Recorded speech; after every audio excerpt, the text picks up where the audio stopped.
Assalamualaikum, selamat sejahtera, Science Form 1.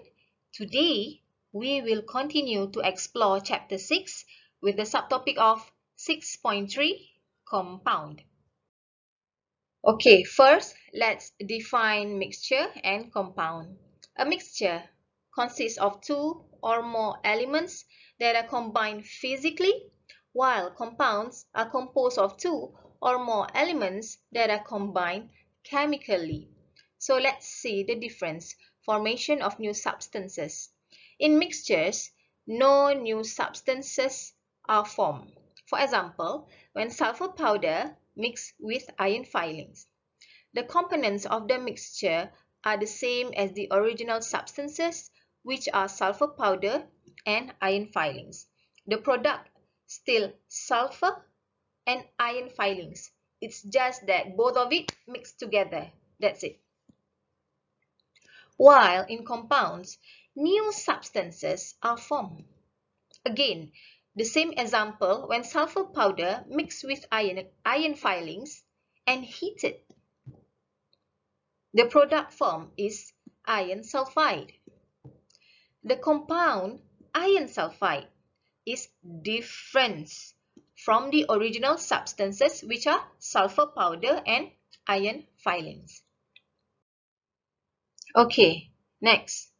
How do metal and non-metal elements combine chemically to form a compound? Magnesium, zinc, iron and copper react with oxygen to form the metal oxide. So, when all of these metals react with oxygen, they will form metal oxide. But of course, it needs to be heated. Then, there are some metals that react with water. This time, water, to form alkali compounds and release hydrogen gas. These elements are known as alkali metals. Examples of alkali metals are lithium, sodium, and potassium. Next, if any of the metal react with sulfur, for example, so the product form is metal sulfide. Okay, let's take a look at this example.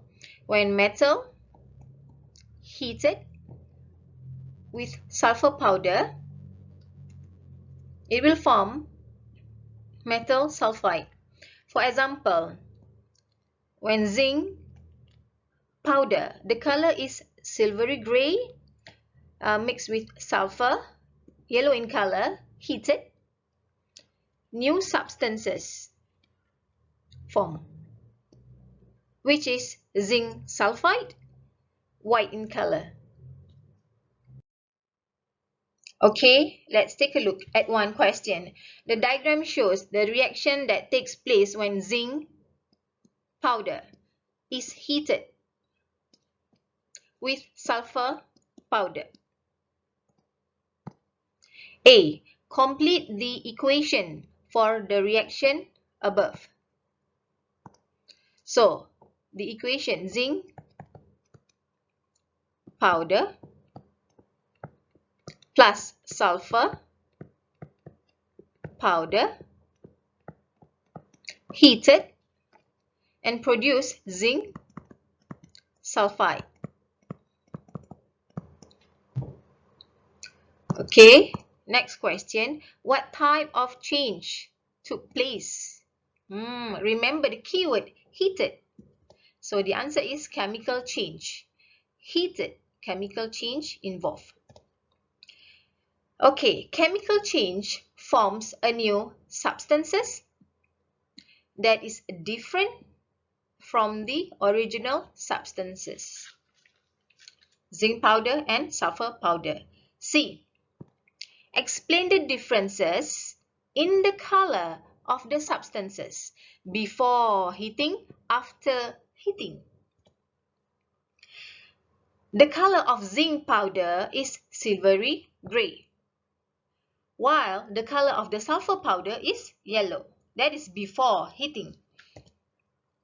After heating, zinc sulfide, white in color. Okay, let's continue. D. Why must the mixture be heated to form a compound? Chemical change requires a lot of energy to form a new substance, which is zinc sulfide. Next, E. Predict the mass of the product heated. The mass is always the same before and after. Before, mixture of zinc and sulfur powders, and after means the zinc sulfide. Next, give a reason for your answer. In a chemical reaction, no atomic loss occurs. So, the mass is the same. Okay, let's continue to see the differences between mixtures and compounds. Okay, in mixtures, the components are not chemically bonded. Not. For example, when hydrogen molecules mix with oxygen molecules, form hydrogen and oxygen mixture. There are no chemical bonds between hydrogen and oxygen, just mixtures. While in compounds, the elements are chemically bonded. For example, hydrogen molecules plus oxygen molecules form water molecules. See, there are chemical bonds formed between hydrogen and oxygen in water. Alright, methods of separation. In mixtures, the components can be separated by physical methods.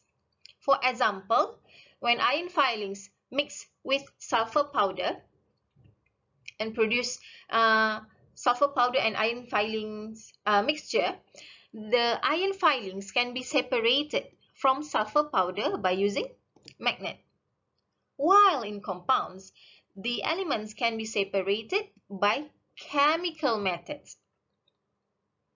Water, H2O, can be separated into hydrogen and oxygen by electrolysis. Okay, let's take a look at the second question. The diagram shows a method to separate water molecules to its element.